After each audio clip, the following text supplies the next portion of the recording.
Wala, may nagbigay, oh. Oh, may nagbigay. Maraming binigay. Wala na, malis na eh.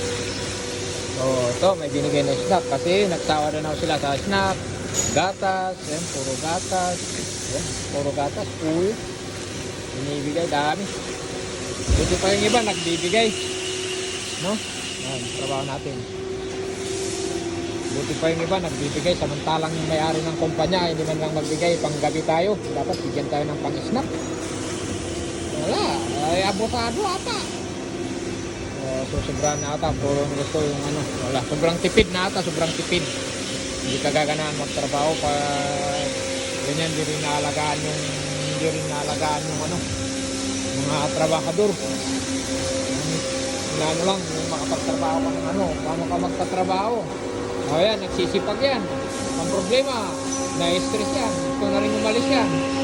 Nagsisimpo lang. Pare-parehas lang kami. Alright. O yan, ang daming trabaho. Diba? O, paano ka mag-ULCP? Par, paano mag-ULCP kung wala naman lang pampalubag-loob? Wala? Ha? Kitsa na? Hinta na. Kaya, Ano na? Eh? Right?